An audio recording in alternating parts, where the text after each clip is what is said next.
I'm Debbie Travis. And I'm Tommy Smythe. And this is Trust Me, I'm a Decorator. I'm so excited. And we're excited because this is our friend. She's so beloved by so many people because she's been on our screens for so many years. And we love her. We are privileged to have our wonderful, wonderful dear friend Marilyn Denis with us on this podcast. Yay! We just never stop gabbing when we're together. But I thought to give some kind of sense of this, I really think at the stage where you are now, it would be great. Let's start at the beginning, like an autobiography. Tell us where you were born. Okay, Edmonton, Alberta, 1958, July 1st, Canadian baby. Canada Day. Canada Day. My dad and my mom are from Canada. My dad from Alberta, my mom from Ontario. And I was the third child. And so they knew they were moving down to Pittsburgh because my dad was furthering his education at Duquesne University in Pittsburgh. But they wanted to make sure that I was Canadian. So before they moved, they had me in Edmonton because they wanted that Canadian, a baby. And then 4 weeks later, we moved to Pittsburgh. So I consider myself a Pittsburgh Steeler fan and Pittsburgher because I was brought up there since, 4 weeks to 18. The first half of my life was very U.S. and the second half, and then more than my second half, is Canadian. So I was brought up in Pittsburgh, went to University of Idaho to study communications and television and all that sort of thing. Got into radio, then moved up to Calgary because that's where my parents moved from Pittsburgh to Calgary. Got a lot of radio and television experience, stayed there for 5.5 years, moved to Toronto where I met the Roger Ashby and Rick Hodge, and the show became Roger, Rick and Marilyn. Famous show. Famous. I love that show so much. I had so much fun. And now I'm in my 37th year doing the morning show at CHUM. That's incredible. And in between there, I did a show called City Line, 18-month break, came back for the Marilyn Denis Show, 13 seasons of that. You two were very important in those episodes in those years. Yeah, I've known you since the City Line days, which is, decades. Tommy, did you know Marilyn on City Line? No, I was never on City Line with Mare. I actually came on to the Marilyn Denis Show at Bell Media. I believe it was in season 3 with Sarah Richardson, who I used to work with through HGTV and also in a private design practice. And I remember Marilyn saying, you should come on your own. We'll still have Sarah on and we'll have you on together, but you can come on your own. So I did a couple of appearances with Mare, just me. And through that introduction, which was really through the show, we became very close friends off camera. We were both single at the time for a while. We were each other's Valentine's dates for a few years. My gosh, there was one Valentine's dinner that lasted for 5.5 hours. That is true. That's a true story. It was a good one. 5.5 hours and more than 5.5 drinks. Yes. Therapy session. So my first impression of Marilyn, I'd been on City Line, a few times. It's all glam and everybody's dressed up and your hair and your makeup's done. But then a little while later, I was on a book tour and you go to radio stations. And I walked in, I think you had a broken foot or something at the time, and you had your pajamas on. And I was like, this is the coolest woman in the world. Like hair gets stuck up. I think you had a pencil through your hair. You had your jammies on. And I think you had a broken something. I think you had something. I had a boot on because my bunion was being fixed. Oh, wait, I think it was before that. I've had both feet. So you might okay. So I just remember going, oh my God, this is so cool. And you were interviewing all these famous rock stars and stuff. And I walked out there going, I like her. I really like, you just did not care, and then you went from that into the television show and all the bells and whistles and stuff, like a few hours later. But it was so cool. And then we became friends. We knew each other and we went out and we went to award nights and sometimes we went for dinner and stuff. But then we did a kind of co-production in 2015 where we were filming a documentary series about our Tuscan retreats, and you were doing one of your first big travel ones. So we joined the cruise and we shot here. And I think at the time, I wouldn't say you were in a bad place, but, you were single and didn't have a grandchild then. And, you were kind of, can I tell this story? We made a pact when Marilyn came, and we said, when they stop for lunch, we're gone. Doesn't matter. You know what crews are like? They're like, just do one more shot. Could you just have your two of you walking into the sunset? And we said, absolutely not. You buggers can go for lunch. We are off. And that's what we did. So one day we were filming in the morning, and I have this big Defender, and they put microphones on us. Well, we're women, so we talk a lot, and we forgot. So we had a 25-minute drive, and we just forgot. And so we talked about sex life, lack of sex life. We talked about everything. And when we arrived at this town and we got out smiling, the sound man looked like somebody had put him through the ringer. And he was like, I just didn't know people did things like that. Oh my God. And he was in shock. And then it wasn't much after that you met our gorgeous Jim. That's right. 2015. So a couple of years later, I met Jim. Yeah. My husband of 5 years. I can't believe I'm saying that. I can't believe it either. It just feels like it's gone by so fast, Mare. Like, I mean, there were a handful of your friends who knew about Jim and had met Jim before the general public knew about it. Right. When people sort of say, you know, where is Marilyn, you know, like, what's she like? And, you know, you get asked a lot when people know that you're friends with someone in your personal life as well.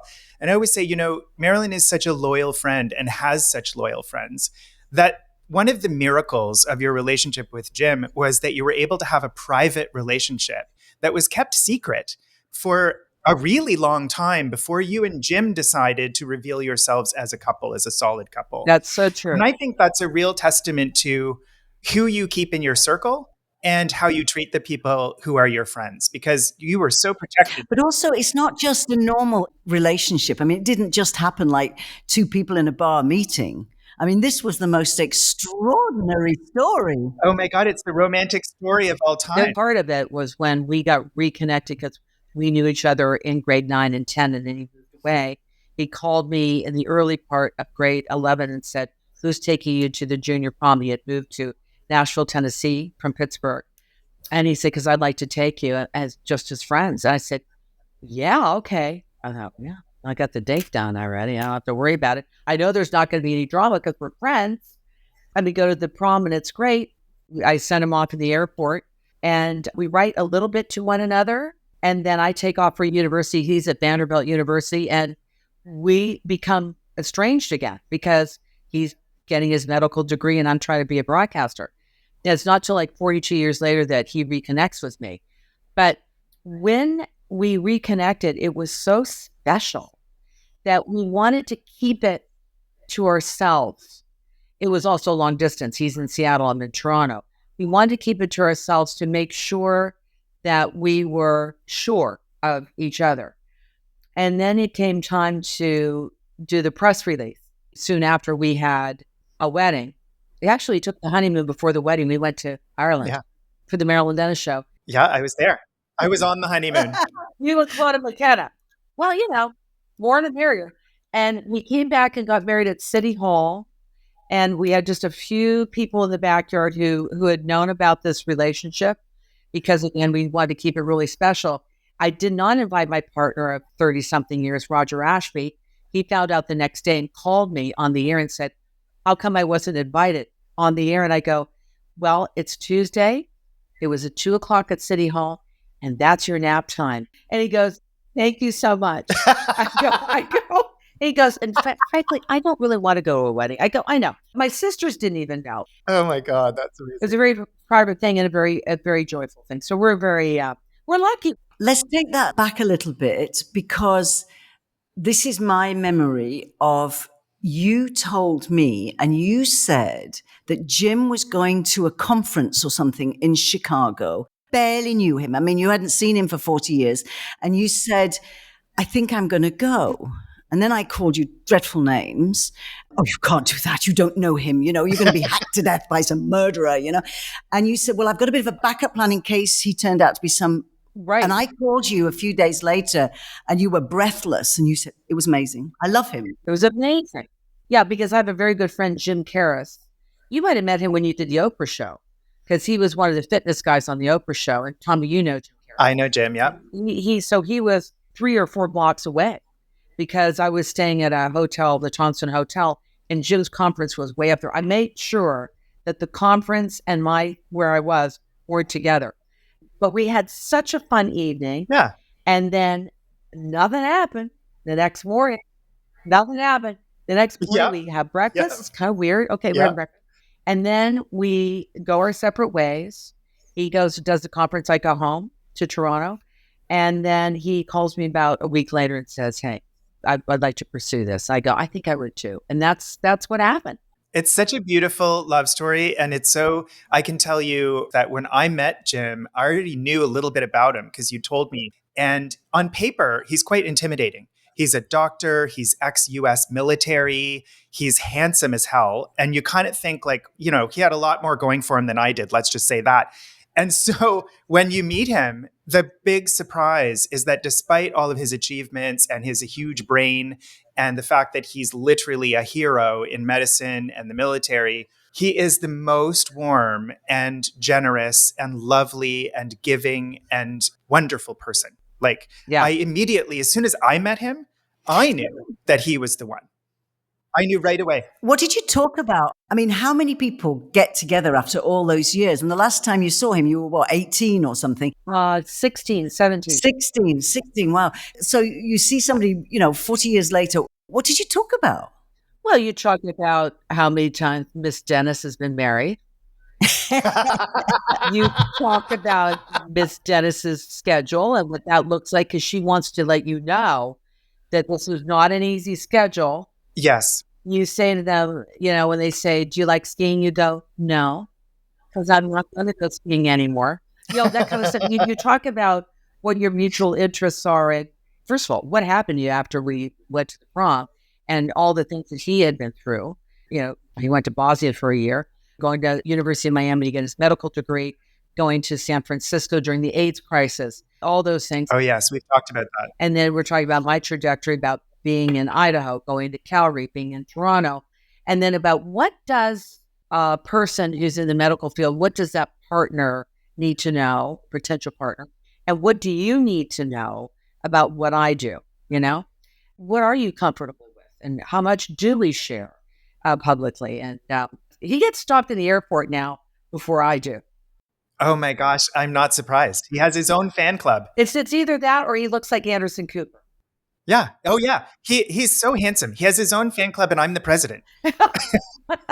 So he really is. But we're really lucky because we have two grown children. He has Maggie, who's in her early 30s, and I have Adam in his mid 30s. And the kids are well set up, and we're not bringing up any kids. You know what I'm saying? Yeah, it's not that complicated. Yeah. You have those discussions sometimes. Would it have been better if we met a little earlier? The answer is no. No. You had to live those lives. I had to, and he had to too. Yeah. So I feel for the first time in my life, for as long as I've been in broadcasting, since September 5th, 1976. Wow. Other than I've never had a man in a relationship that sort of level who's been as supportive as he has been. But I've been raised by men in broadcasting. I keep saying that. I know some men, have not been such great guys, except for one guy in Winnipeg. Everybody has been great and bringing me up and supporting me when times were tough, when support needed to happen, when things were good. And then now I have him. And I'm very fortunate, for sure. And he was thrown into the spotlight, wasn't he? He's not a television person. And because I remember you were lucky you had a photo from the prom. Yes. Didn't you? Yeah. Oh, my God. Maybe we'll put that up. It was hilarious. Was that the 80s, 70s? No, that was 1975. And that, by the way, I just want to say, because you're both in design, that was Vanessa's curtains. Because we had the curtains. The curtains. Yeah. We had to go to Vanessa because Vanessa's dad was going to drive all of us to the prom. So the pictures were taken in her living room. And I was back and I go, wow, those are some curtains you got there. Yeah. I think 70s deco. Yeah. 70s deco is probably the most terrifying. Yeah. The photo is definitely a period piece. Guys, she had, seriously, we have to talk about this because it's memorable. Red carpeting her mother had. Yeah. Soft pink curtains with red trim. And then the banding across. The valance. The valance. Yeah. Yeah, yeah. I mean, it was literally like Carol Burnett would have had a field day. Carol Burnett and Bob Mackie would have had a field day with those curtains. It would have been couture, curtain couture. Yes, for sure. See, Yeah. I was thinking, I wasn't looking at the decor at all. I was looking at Marilyn's hair. It's like 1975. But this is about it. This is the same length, same hair. What you did not notice about that picture was I had this cute little smocked dress, little puppy sleeves. It's probably in right now, and little flowers. I think it was back in the day there weren't prom stores. You had to go to wedding stores. Yes. Really? Right. Bridesmaids dresses. Yeah. No, like you couldn't get a long dress. And if you did get a long dress, they were kind of mumsy. So anyway, got this dress. But when you have smocking, it really flattens out your already flat breasts. Well, my mother, 16-year-old boobs. Smocking is like a sports bra. It squishes the girls. wishes the girls. So Yes. my mother, I go, oh no, because I hardly had anything anyway. And my mother said, don't you worry about it. She went into my dad's sock drawer, Oh my. athletic socks, you know, the color of the tubes that was at the top. She made sure Yes. that they were hidden and she put them in. She stuffed them in. She goes, now you got boots. You are actually kidding me. This Nope. can't be real. It's real. You had a stuffed bra. So when Jim leaned in to kiss me prom night in the kitchen, because he's staying at our house, I thought he might go in for the boobs. He wasn't going to go for the I mean, they would have been rock hard. Rock hard. And a sock sticking out. That would be funny. I said, no kisses. We're just friends. So I never Oh my ate it. Anyway, See, you were a good girl. You were a good girl. yeah, anyway. That is amazing. And I've actually never heard that story, surprisingly. A few years ago, I was on the show and I'd just come back from a really fabulous holiday in the sunshine and I looked really good. I had a great tan, but I had a huge cleavage and the show was live. I don't know if you remember this, Marilyn, and you said, wow, you look great. And woo, and because I had my boobs sticking up. There was something about your show that makes people act just as they are. Yes, very comfortable. Just as they are. I mean, you forget there's cameras, you forget all that. You're not nervous because you're a genius at that. And as if we were sitting in your living room and they're filming this stuff and I'm doing some rubbishy thing about cushions or something. And I said, no, these are called chicken fillets. And I pulled one out hot live. You remember? And you forgot and you were like, I think they just come in fashion. And you was like, oh, what is that? I said, well, it's like a fillet. And you see the floor manager going, what we are like, like, what, Yeah. and I'm sure, oh, no, Marilyn, what you do is you see, you buy them like this and then you must leave them in the kitchen because somebody may end up, frying them. You stick them in here and there you got and then it ended up airing just like that on television. So it was great. It was as is. Even though we take the show, we wanted it to be live. So unless it was a massive problem, like a technical problem, then we would redo it. And I think maybe we stopped down twice. I loved live. And everyone who is a real TV person loves live better than anything else. Because it's the adrenaline, There's isn't it? nothing like the energy. There's nothing like the adrenaline. But a lot of people, I don't think, realize that the turnaround that you had to do. So like radio broadcasting Marilyn, as Debbie mentioned earlier, is very different looking than television Marilyn. It's a transformation that happens. There's a bunch of people they throw at you. You've got to get a different outfit on. The hair gets done. The face gets done. It's a process, but it has to happen in a short period of time. You're going off the air on radio and then on the air live on TV. Live to live with this chaotic scene in between. And a lot of people who watch you don't know that that is what used to happen. That used to happen throughout the whole time on City Line, except the difference was it doesn't matter, where you live. It's like you live in one neighborhood and you got that friend that lives far away. So Yeah. wrap up the show at CHUM, drive down to City TV. Because CHUM was up at Yonge and St. Clair at that time. Correct. 1331 Yonge Street, Yonge and St. Clair. Finished at 9. My last traffic report was 5-2. Get in the car. Don't talk to anybody in the hallway. Go. And No then time. go down into 299 Queen Street. Yeah. And sometimes I didn't make it. Did you have to shift how you spoke and shift your thoughts from, the energy of a live radio show to the energy of a live television show? Because it's very different. It dawned on me that if I didn't have the guys that I worked with at CHUM, I wouldn't have lasted as long as they did on television because we were always laughing. It was always fun. And they would send me on my way. And I was always laughing when I did the morning show back in the day. I was always laughing by 5:35. So that kind of, as Roger used to say to me, well, are we your warm-up show? And I went, I think you are. So then I'd get in the car and I would drive down as quickly as I could without getting a ticket. And I had that adrenaline going, as you mentioned, Debbie. And then it was quick hair and makeup. And then it was the same kind of feeling, you know, when you got into city, you could hear the people applauding. You knew what the show was going to be about that day, kind of loose, like a radio show. You knew where the players are. You knew where the blocking was. You just didn't know where it was going to go. You had a little bit of a script, but it was enough that, you know, as we all know, that you have to be a good listener. So if it decides to go this way, whether the producer likes it or not, you're going to go that way to make it interesting for the people at home. You have to. And so that was very much live to live. And then my first probably 2 years, maybe 3 years of the Marilyn Denis Show, it was taped until then we introduced the Women of the Social. And because of the production schedule, they said, we're going to retake the show as live to tape. I didn't like that at first, but then it gave me a little bit more time. And also we were able to do bigger production pieces, right? Yes. You didn't have 2.5 minutes at a commercial break to just, okay, you got to put up this thing and Debbie's got all this stuff from Giant Tiger. We got to put that in here.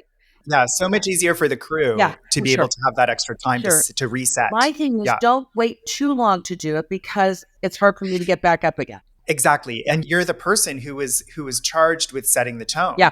But I want to tell a quick story about, like, somebody asked me once, were you ever nervous when it was live? And I said, no, except that 2 times that I was on your show and we were about to go live. And it might have been because it was like a post-Oscars show or like something that had necessitated a live broadcast. That was the Oscars. Yeah. Yeah. When it was like 30 seconds to go, Kathy Atatui came up to me, and it only happened 2 times, and said, you're going to go out and introduce the show. And those are the only times I actually shit my pants. And then both times you swept in, doing up the cuffs of your blouse, and somebody was like with a comb in the back of your hair, and you went straight out there, and nobody would have ever known that it was that down to the wire. And then, of course, you go out and the energy is even more blasting out of the top of the volcano because it's so exciting. It's so exciting. But the other thing is you're only as competent as the crew that you work with and the production staff that you work with and the guests that you have. I could say to both of you very easily, as I could with some of our guest experts, as Kathy, our floor director, would say, or Cam, she's not going to make it in time. I always did. I don't know how it did. Oh, every time you did. Yeah. But it's like, you know, at that last minute, you know, that you got confidence to go, you know, it's like Judy Garland, come on, kids, we're going to put on the show in the barn. Okay, let's do it. And no, because we're all hands. We all rise to the occasion. I mean, that's what I was ready. I had actually in my head already come up with the line that I was going to lead with, which was, Marilyn is still upstairs fastening her bra. It's a tricky one, but she'll be down in a second. And in the meantime, I'm going to tell you what's going to happen today on the show. Like I actually was ready, but I might have sharded. But you know what? You are very good with your one-liners. And on the last show we did, it was Andrew Pike, yourself, and Peter. You had a great line. Yeah. And that was what? I said, welcome to Queer Eye for the Goodbye. Oh, that's a good one. That's a good one. We're going to take a quick break. Be right back. I'm Sarah Burke, and I host the Women in Media podcast, where I'm exploring the challenges women face in the media spotlight and celebrating our triumphs. My guests come from radio, TV, news, and sports, and we'll cover topics like leadership, diversity, stereotypes, and more. Most of all, I'm looking to build a community through a space where we can discuss anything. The Women in Media podcast, available on Apple Podcasts, Spotify, Google Podcasts, or at womeninmedia.ca. There was also all the special shows, and the one that everybody always wanted to do was the Halloween special, which you loved, right? You absolutely loved that. Did not love. You didn't. I thought you loved it. That was for John Simpson. You lied to me then because you said you've got to do it because I love it. I was like, No, that was John. because probably John Simpson was my producer, John Simpson, is absolutely obsessed with Halloween. Yes. So by August, we already know what we're going to dress as. And some of those costumes were extremely difficult. And I'm not a big Halloween person, but you have to when you work with producer John Simpson. And they are highly rated shows. So I got that kind of a thing. I got that connection. And then eventually, Deb, I started liking them because I thought, okay, because everyone was having so much fun. So much fun, but they also threw stuff at you. So you remember, I was there one, and I think it was a Tinkerbell thing. And just as we went on, they gave me a pony. So and I'm like, what? And I'm stuck in that bloody hallway with a little pony who then stood on all my feet and then went backwards towards the back of the studio, to the back of the thing. And I'm left alone because everybody else had gone into the studio. That is incredible. I think Rodney was dressed as Tinkerbell or something. Yes. And I'm dragging a 4'2" pony That's insane. through the studio. And then he pooed everywhere, all over the thing. And the security guards, I'm like, well, do I clean it out or do you clean it out? And he's like, I don't know. It's not my job. And it was like pony poo everywhere. And then you drag this. And then if anybody had a camera upstairs with all the outfits we had to wear, that was so funny. Every season was something different. And we had as many people as we could to participate in it. You know what it was? I think it's the production getting into it and all the planning. But the day of, it's a blast. And that night, like I don't book anything the next day. I am exhausted. I can't even imagine how exhausted the crew was because it took them away. I was always worried about we were so concentrated on that show that other shows would suffer for it, right? And other shows leading up to it and after would suffer for it. So we were very mindful of that. I mean, we learned the hard way the first couple of years, and then we got it. It can burn you out if you're not careful. It's spectacular. That's what they were. It was a spooktacular. Oh, they were. I will tell you, John Simpson asked me to be on the Halloween show probably every single year up until, I guess it was 2 or 3 years ago. He asked and I wanted something. So I said to him, I will do your Halloween show if you let me do this other thing that I wanted to do. And now I forget what it was. But that was the only time I did it. And I was the mirror, mirror for your Snow White. Right. I was the evil witch. And I had this crazy face of makeup on. And then they put me in a bodysuit, in a spandex leotard that was, if it weren't black, it would have been obscene. And so I told them that you have to give me a cape or a robe or something because it was... A fig leaf. Oh, it was, it would have taken 2 fig leaves. That's not the first time that you've been in a leotard type outfit because when we worked out with the Steelers, Pittsburgh, he put the terrible towel, which you wave at the game, the spandex, and you put it over your private. I had to because it was obscene.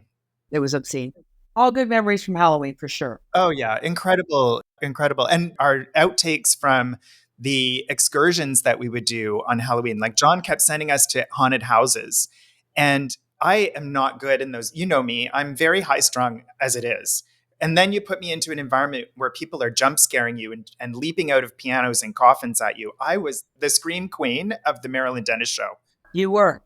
And I think John, I hope he's listening to this. I think John has a macabre thing where he actually gets a thrill out of terrifying Tommy and making us all the stuff. Because I shot with him in London for Christmas and we went to the ice thing, the big Christmas fair. And there was an ice house.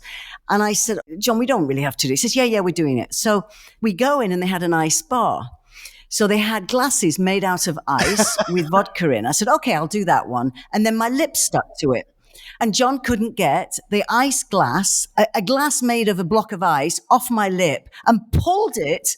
And I said, you're supposed to put warm water on. So half my lip was removed. So then I said, well, I think I'm bleeding. Maybe I should sit down. He said, no.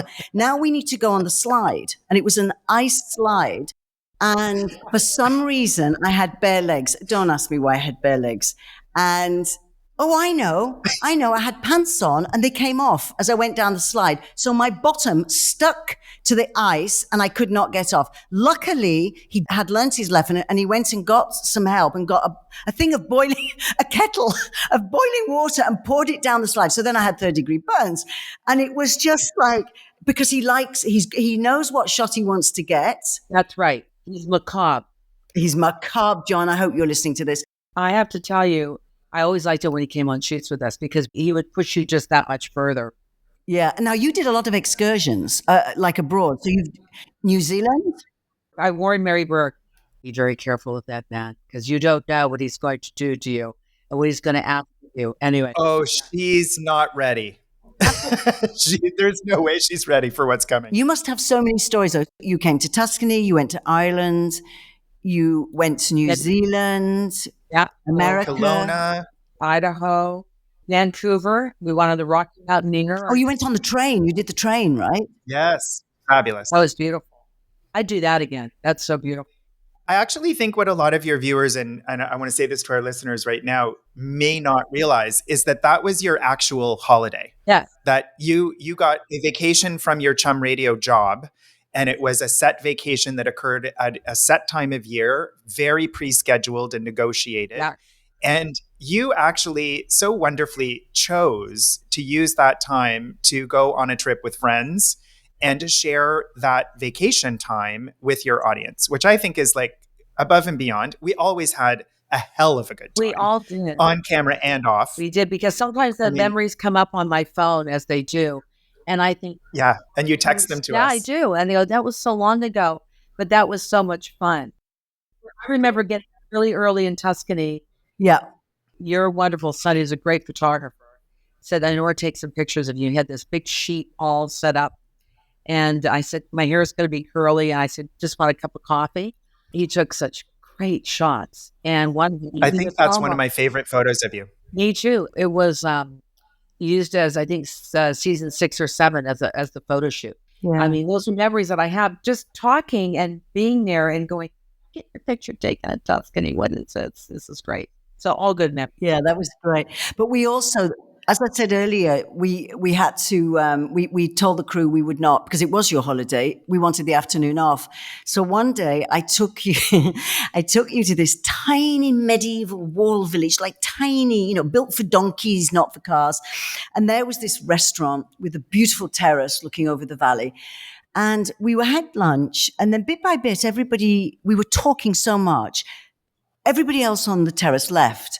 And just the two of us. And there was this black cloud that we didn't really notice. But finally, the waiter said, I really do think you need to come inside. Well, no, we're fine. And then suddenly, the heavens opened up. So we ran inside.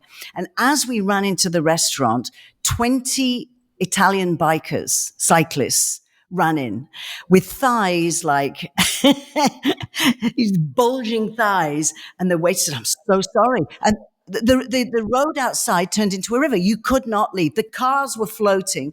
And so we sat there drinking limoncello for about 4 hours with 20 cyclists. And when we got out, Hans was like, oh my God, are you guys? We said, we're fine. Best afternoon of our lives. That's what we're for you. Just those moments, not caught on tape, but caught on the phone. That road was like a river. I remember one of the two of you sent me a video of it. Yes. At the time. And I remember thinking like, oh my gosh, that looks so scary and so fun. So fun. Yeah, it was. That was a great trip. So what was your favorite? Do you have a favorite show? Something that was like, People ask me that all the time. What's your favorite show? Or what did you do on the CHUM Morning Show today and whatever? One of my favorite shows is hard because there's so many different kind of categories. But the reveal of having a granddaughter on her way was pretty spectacular. Anytime my son's on the show, that was great. But also having moments with certain people on the air. Like if you dial it back, Kenny Rogers was on, I interviewed him because he had just released his autobiography. We talked about everything, including plastic surgery that, he said that he shouldn't have had done. But, that's how honest Kenny is. Anyway, we're ready to move on to the next segment. I've got Christine Cushing coming up next. And he said, do I have to go? I go, no. Do you want to stay? He goes, yeah. and he had a bad knee. So they set him up in front of Christine and I so that he could watch the show. And I would come over and feed him some food. Say, Kenny, what do you think of that? That's That's the kind amazing. of thing. Spontaneous and wonderful. And I know you're going to ask me this question, so I'm going to tell you this right now. I said, what question am I going to ask you? She said, who are the best kissers on the big screen with me? Okay. And she gave me the list. She went like this. I got the opportunity to interview Sally Field twice. One was when she was playing Mary Todd Lincoln in the Spielberg movie, and she was very serious about that. And we had a great talk about, she's a very serious actress. And then she came back with her autobiography. We went through all sorts of stuff. Not an easy childhood, but she was very forthcoming, as was Jane Fonda. Jane was amazing. And I actually had the privilege of following you and Jane to the X Hotel for a live interview for, I think it was for L'Oreal. Yes. That you hosted with Jane. And she was so funny. Like, I mean, off television, she can be quite risque. Like, do you remember that she had said, I don't know if you remember this, but you said to her something about like, haven't you just recently had knee surgery or something? She said, yes, I've had both knees done, but I have a new boyfriend. And you ladies know how important getting on your knees is when you have a new boyfriend. I was like, what did she just say? She's like 78 years old at the time. That's right. And she said, she said, it's okay to say that. I said, well, we're not on television. So you say what? Exactly. I know. She's incredible. She's incredible. And just having those moments. And then, like those are stars and having beautiful music moments. One of the things I will say is Alan Frew from Glass Tiger and I became friends over the pandemic. We kind of carved out a relationship. I think a lot of people some people fell off, the planet a little bit with some people. Yeah. And then Alan and I became friends, and then he got to sing it on the last show. That's really massive talent. Yeah. And Roger and I are going to induct Glass Tiger into the Rock of Fame coming up at the end of the month. Oh my gosh, fantastic. At the end of September. So these kind of connections that you made. And also with the show, both City Line and with this show, I loved meeting new people, but I loved learning so much. Yeah. That's what was really important. And you learn different kind of things on radio. You're in a room for 3 hours and you're talking about things, but you're not experiencing them as much as I did one-on-one, whether it be cooking or decorating or physical fitness. Or it was just a different kind of format. But like all good things, I had to call the ball because it was getting to be too much. Yeah. And I remember having a conversation with you off camera, like just in our private lives years ago. And you said to me, I think I asked you, like, so how much longer for the TV thing? And I remember you saying to me, I'm not sure, but I'll tell you this much for sure. It'll be on my terms and when I decide. And so you definitely lived up to that. And all of us who know you really well knew that this was how it was going to end. We just didn't know when. And when the time came, we were all just so grateful, I think, for the experiences. But speaking of the experts, I wanted to ask you, because I've never asked you this before. Imagine that you're not doing what you're doing, but you do have all of the knowledge of all of these people that you've worked with as guest experts on the show. If you could pick a career that you don't do, like not this career, but from one of the expert categories, which one would it be? What job would you do? Technology, fashion, cooking, design, what would it be? Therapy. Ah. Ooh. That's it. Wow. Did you ever nail that? You'd be amazing at that. You've been my therapist. Well, you know what? I might know. Joe Rachel, I've learned so much from Joe Rich and other people that have been on that show. And Joe and I have talked about it before. And I go, that there's a passion that I have for that, trying to figure out why people do what they do or why we do what we do and all that craziness.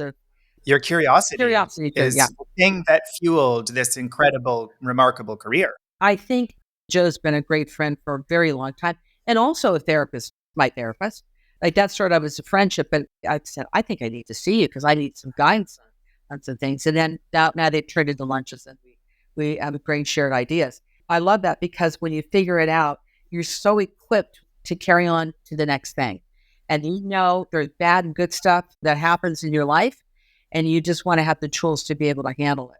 And so that would be the one I would say. I know you thought cooking. Right. I did not think cooking.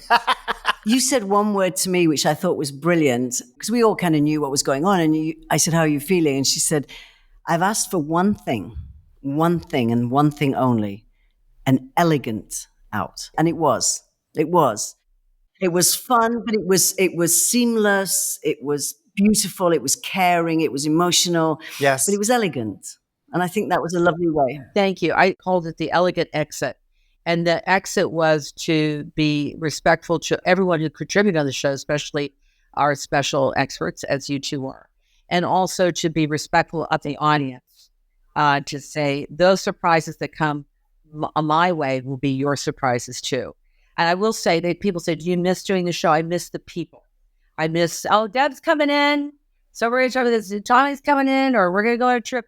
I miss that. But the decision is, and I said to your producer, Sarah, I don't know how I had time to do a TV show because the days are filled. If you ask me, what are you doing? I don't really know.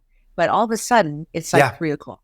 And if I'm not picking up my granddaughter from school, which I do every other week, I'm doing something else. And I feel more rested that getting up at 3 o'clock in the morning is, for CHUM, is not such a major issue. I'm not like dreading, oh my gosh, it's going to be a long day. Never dreaded the job, just dreaded the hours put in. Long day. The long day and noticing the difference in my health. I mean, nothing is wrong, but I'm 65. I want to take care of what I got and maintain what I got rather than go down to a place where I can't get back up. So guys, I have to go because I have a ratings meeting. I think that this is a very good extra for us, though, because you have never looked better. You've never been better. Thank you. We love you so much. Thank you for doing this and sharing. I'm going to see you very soon. You're coming to stay with me. And I am not taking, because last time Marilyn came, you've been a few times here, we went hot air ballooning. That was our wedding gift, and it was the most remarkable gift ever. Just so you know, we didn't go in the balloon. So we went overland underneath and Marilyn went off track. So I had to go through hedges, over fields. I mean, it was bizarre. She couldn't land and then they went back up again. And it was the craziest thing. When we landed there, Deb, the guy said he was great. We landed, Tommy, on our side. I would have bought a ticket to that. Oh my gosh, it was so much fun. I love you both so much. I'm so happy about your podcast. And I know that there's more adventures ahead for you two. And I know that we'll see each other together at separately for dinner. We will. We love you, Marilyn. And whatever you do next, we will all embrace it.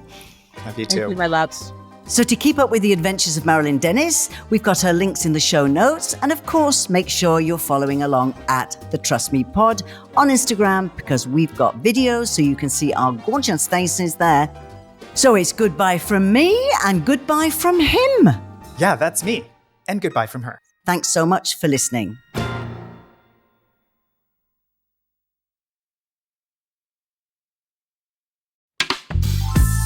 This podcast is distributed by the Women in Media Podcast Network. Find out more at womeninmedia.network.